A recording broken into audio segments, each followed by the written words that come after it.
everybody. I would like to call to order the meeting of the directors of the Erie Canal Harbor Development Corporation for Monday, January 22nd, 2018. I'd like to note for the record that this meeting is being webcast. The directors have received the relevant written materials in advance of today's meeting and are free to ask questions at any time. Consistent with the policy of our parent corporation, we welcome public comment on the items on the agenda. After each item is presented and any comments are received from the directors, we will allow members of the public to provide comments. All comments should be limited to 2 minutes and should only address the item that is under consideration. Before we begin with the substantive portion of the meeting, I would like to ask the directors whether anyone has any potential conflict of interest with respect to any of the items on today's agenda. Hearing none, we will then therefore make that we will reflect that in the minutes. And before we get started, I would like to welcome Elizabeth Fine, General Counsel for State Development, to our meeting. Thank you. Instead of being on the TV screen, we're now in person. So maybe we can cycle everyone through, so at least they get to be here once and for all. So. Well, I'm glad I had an opportunity to come. I love coming to Buffalo. I love seeing all the amazing work happening here. So it's fun to be here in person. Well, welcome and thank you. So the first item, Tom, is the infrastructure consultant agreement. Thank you, Robert. The request is for authorization to enter into a consultant agreement for construction management services. Working to this point, point out that last month the GPP, the General Project Plan, was adopted by this board, and then previously HHL, the architectural team, was here to design the project. So there's a lot of history in terms of what we're working on, why we're doing it, and the merits of the project. So what we're looking at today is actually bringing on a construction manager to help us as we, the staff, navigate forward to figure out how to build this building, how many phases, and exactly how to do that. So the project specifically aims to provide the following public uses: diverse public spaces, encouraging year-round use. So I think there's a lot of good things about this project, a lot of things that have us that are pointing to this. We talked about this when we hired HHL, and then when we amended the GPP. Celebrate and interpret historical significance. Bringing in things like permanent public restrooms, centralized visitors information center, along with shade and covered space. Currently, we have none at Canal Side, so we're really excited about the fact that we can build these buildings and accomplish a lot of building. The commercial slip in itself is about a 5,000 square foot perimeter footprint, has 1,000 square feet of enclosed space for toilets, as well as 2,000 square feet of elevated elevated outdoor deck. It gives us the ability to lengthen our programming season, which is something else that we love. Buffalo's gets a bad reputation for our winter, but our shoulder seasons are sometimes quite nice, our fall and our spring. What we'd like to do with something like this is have the opportunity, with this being covered, to use it for other programming events, and just really will lengthen our season. And it further highlights the interpretation of the Erie Canal. So there's just a lot of good things for that building. The Union Block, we say the same thing. The demand on the visitor service, for visitor services, like restrooms, has been growing. This adds to year-round seasonal programming. This building recalls the historic 19th century building massing. There's just a lot of good things about this building as well, and we talked about it, and it's been supported by this board in previous meetings. So I'm just kind of giving the highlight on that. Today it's about the consultant selection process. On November 9th, we advertised in the New York State Contract Reporter. We received 4 proposals. The final rankings had us interview 2 firms, Lero and Gilbane. And Lero is the firm that we're recommending. We think they're well suited for the project. They've completed multiple projects for both ECHDC and ESD. Nearly all sub-consultants on the proposed team have worked on state projects. The team will be directed by Project Executive Robert Cruiser. The team clearly understands the complexity of the project. and the key stakeholders at issue. So I think that the recommendation is, we know they're a good firm. We've talked to them about the schedule. There's a lot of schedule implications that I'd like to talk to you about, just so we can be clear on what we're trying to do. So I'll get back to the schedule as we move on, but I think that's very important. The scope of the work, day-to-day management of the construction process, deliver the project on time, within budget, and of the highest quality. You can see listed on page 4, there's a pre-construction phase, a construction phase, and a post-construction phase. And then there's a rough schedule, too. There's a new CHCC board approval, which would be dated today, and then a construction start, a construction beginning, and a construction end. In the next paragraph, I'd like to call out that we have a typo. And so where it says the total contract fee will be calculated as a cost plus fixed fee, that's incorrect. So I'd like to ask everybody to make the change and have it say the total contract fee will be calculated on a time and material / not to exceed basis. Payable and releases as the work is completed. The next sentence where it says the fee, would like fee change to be the contract amount. So there's a little bit of ambiguity in the writing, and I apologize for that. But we need to get it right. The contract is a time and materials, not to exceed, and the contract amount is not based on a fee. It's based on the contract, time and material contract that we're aware of. So I want to highlight a little bit about the schedule. So because the cost of the contract too is a bit of a variable in terms of it's listed as a dollar amount of $1,007,000, which is $775,000 plus a $232,000 contingency. The reason and purpose for the contingency is that we're not sure yet, as we map this out and think about the logistics, we're not sure, and we can't do this until we get the CM on board to help us to figure out how long the project would take.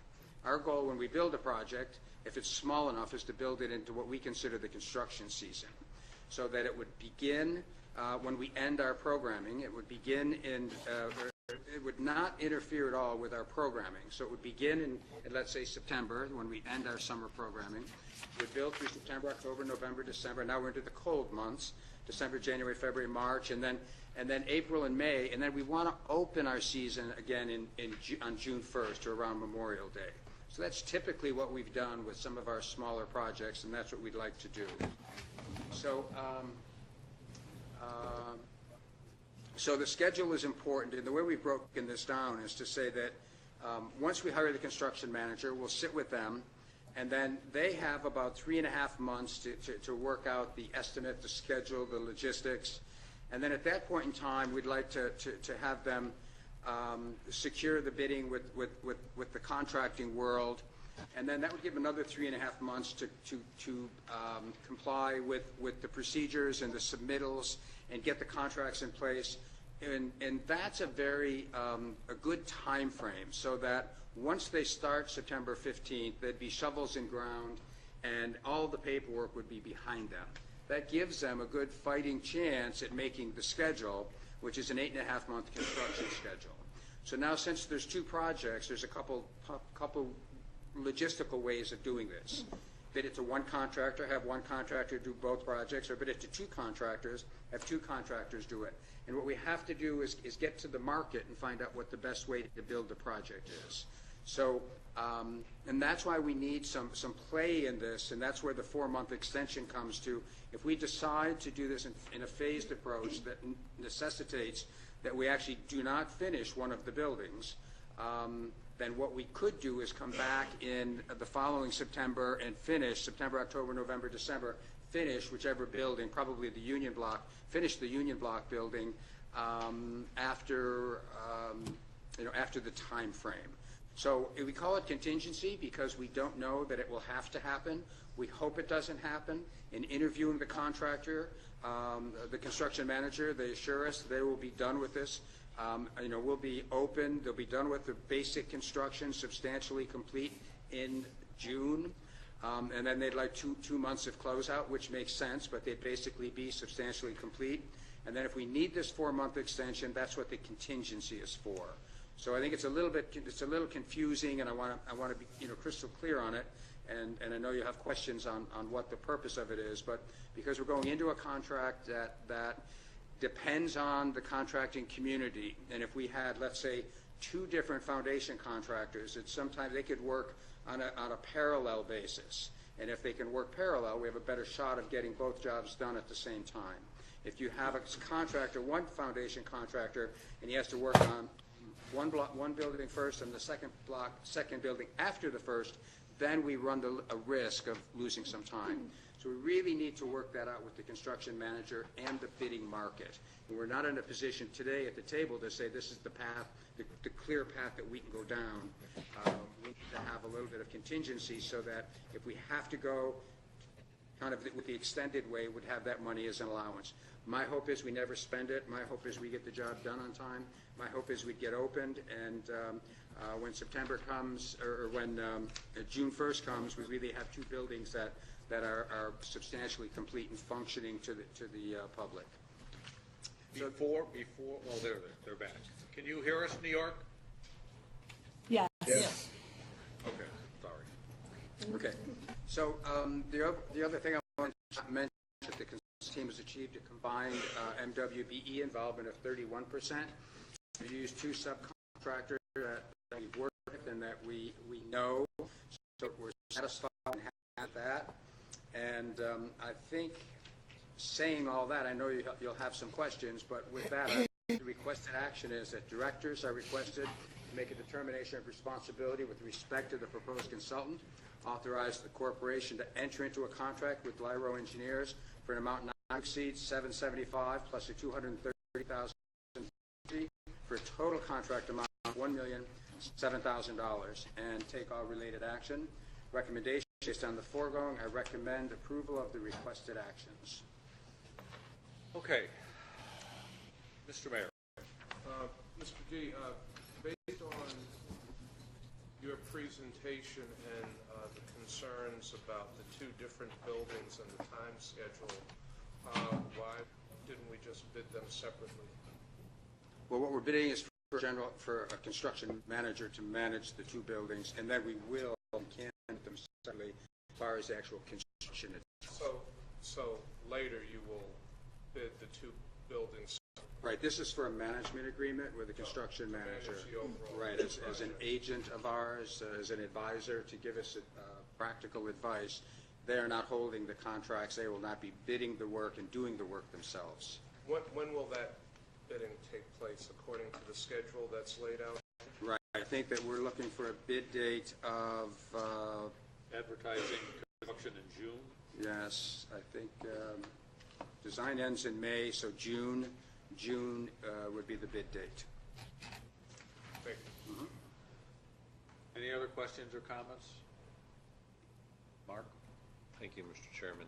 I don't have any objections to Lyro and Robert Cruiser as the head. I've worked with them before through county projects. I have great respect for their firm. The only thing I kind of question, some of the description of what these projects have been has been public, but sounds like the design still hasn't even been completed for these projects yet. So while we have 2 proposed buildings that they're going to manage, there still isn't a final design plan for it. Is that what you're saying? Yeah, and that's typical, because what we want to do is bring on a construction manager to help through the design phase. So you bring the design manager on, the construction manager on to augment the design team. The design team are architects and engineers. They're not necessarily, their proficiencies don't come in the estimating world. They don't come in the constructability world. They don't come in the scheduling. So you augment the AE with a construction manager. That's why they're on before the design is complete. So that's actually a complement service that's necessary. I understand it, but I guess maybe I asked the question wrong. Is you have a proposal, because it talks about this could be 3 and 4-story block in this. So they're really, the final design for these and the architectural renderings is not complete. Is it possible that you may have to come back and increase the contingency amount just because they'll come back and look and say that the design that is proposed is just insufficient and meets of this project? We would definitely hope not, and that's the reason you want to bring on the construction manager as soon as possible, and then possibly have to change the scope of work to some degree so that we would get back on budget. Construction manager for us is the link to get us to determine the logistics and get us back to a sense of reality in terms of budget and schedule. So what you're looking at in terms of the designs that you're seeing are renderings and ideas, and what we need is the construction manager to put a dose of reality on it in terms of budget, schedule, logistics, how we buy the project, what the market is taught, what's the supply and demand in the market. So it's very, very common to hire the construction manager when you hire the architect. We're actually late in getting the construction, later than I would have liked, to get the construction manager on the team. Do we, if there are any other questions from others first. Do we estimates right now on the proposed cost associated with the construction of these two buildings? We do not, unfortunately. We're guessing $10 million is our rough guess. We have an estimate in process right now, and so we're holding, that if it comes in more expensive, we'll have to find a way to design it for less. We approved $12 million with some of the fees, so we've approved that. That's the budget we're working to. If the estimate comes in higher, we'll have to shape the buildings some way, shape, or form to make them less expensive, and through a process of value engineering. And again, that's the need for the construction manager. Any other? I was just going to say, and we're hoping to drive the number lower so that not only is it a check, are they checking what the architect is doing, but they're actually going to be driving. They have the expertise in terms of constructability reviews where they can sit with the engineers and talk about the best systems that can be put in place and the most efficient systems that can be put in place. They can also talk to them about costs that figuring out what the first cost is as opposed to the operational cost as it moves forward. So the construction manager provides a significant value to what and we definitely need it right now. Connie? As a board, will we be updated in each of these phases throughout the whole process and scope of work? That's a good question. My door is always open, as I've always invited. I would just say that if we ever have a budget issue, you'd be the first to know about it. But I don't anticipate that. I assume that we're going to drive this to keep it under budget. And I'll be reporting to the chairman on a regular basis, as I always do.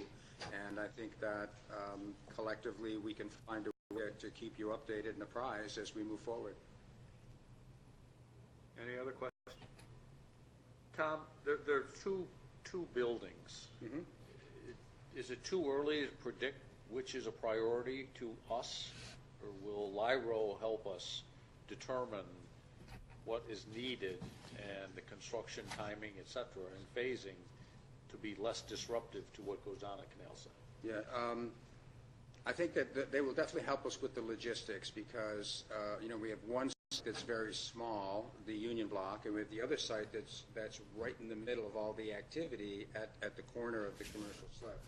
So they have to help us figure out logistically how we get equipment in and out. We certainly want to do that in the off-season.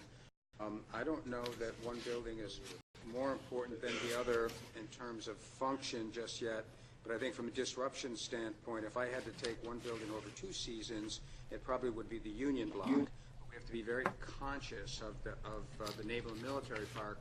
We've met with them on multiple occasions, and we want to make sure that we do several things to help them and keep access to the military park open and just keep it as friendly as we can in terms of the way the construction process moves forward. Any questions or comments from the public? Yes, sir. If you would state your name and position. I know who you are. And come up here and sit at the table. I'm Brian Roach. I'm the Executive Director of the Buffalo and Erie County Naval and Military Park. Good morning, everyone. Our county executive, Mr. Mayor, rest of the board members, and our friends down in New York from the ESD board. I have a letter to provide to you, sir. to your board, which summarizes discussions that the Naval Park has held with Mr. D and his staff on the Union Block and Pavilion Building construction. The park board and staff are both excited about the buildings, but also have some concerns which could negatively impact the board, especially with long-term revenue loss. Tom and his staff have been the pinnacle of professional and very receptive to hearing our concerns. We just had a meeting last week. But I felt it best, though, to provide a snapshot of our meetings in this letter to address our concerns. In addition, we're also going to have construction commencing July of this year in the hangar building, so just across the street and diagonal from this building. So it'll be quite a sight. But that's why I put this together. So with your permission, sir, if I can hand this out, if that's all right. By all means. And that's all I have for comments. Okay, great. Thank you very much. Thank you. Sure.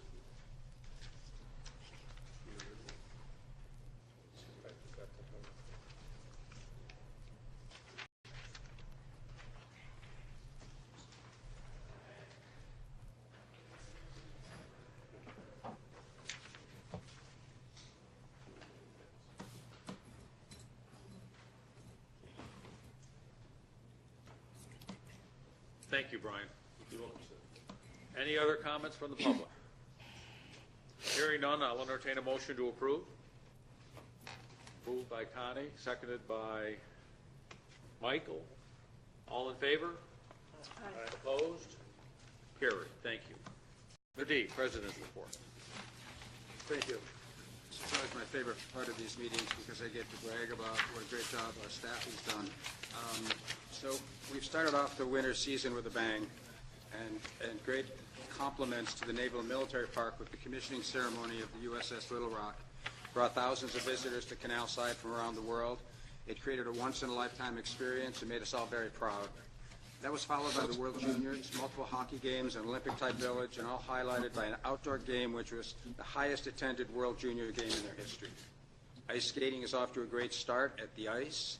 30,000 skaters since January 15th, as of last Monday.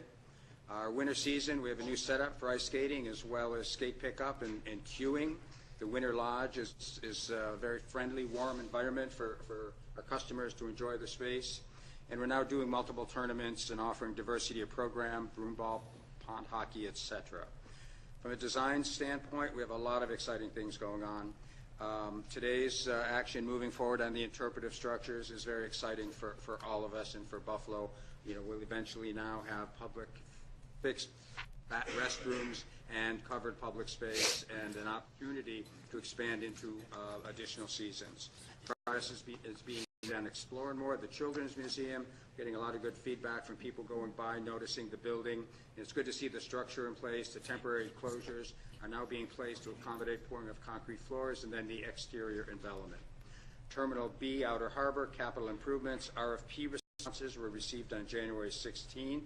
Expect a shortlist interview selection by March, so we'll be back to this board with comments on that. We have lots of respondents on that project. First Buffalo Marina RFP is on the street. Proposals are back due on February 15th. South Odd Block, we're continuing discussions and negotiations with the private development community. We hope to have some direction to report in a couple of weeks. Carousel discussions are ongoing with MOU terms being negotiated. The site utilities at the D2 block, which is the South Donovan block, are expected to begin this spring. Outer Harbor Buffalo Billion 1 received site plan approval, City of Buffalo site plan approval, and that's the Outer Harbor civic improvements, the trails, pollinator fields, public area. So a great project, another one that we're excited about moving forward. The Buffalo Billion 2 is in a pre-concept phase, working with several stakeholders, groups from the public to satisfy community needs. And our canal side signage contract is near completion, and we can expect to see colorful, interpretive, functional signage for canal side this summer. So in closing, we're having another incredible winter at canal side. Stay tuned for more activities on your Facebook page and canalsidebuffalo.com. You can go on the website and find something to do for all ages. We continue to improve as a year-round destination that embraces our winters, and we're excited to see the responses of the expats who come home for the holidays. We look forward to more days of fun and winter activities ahead. Thank you very much. Great. Thank you, Tom. Any questions or comments for Tom? Hearing none, thank you for attending. Move to adjourn. Moved, seconded, all in favor? We are adjourned. Thank you so much.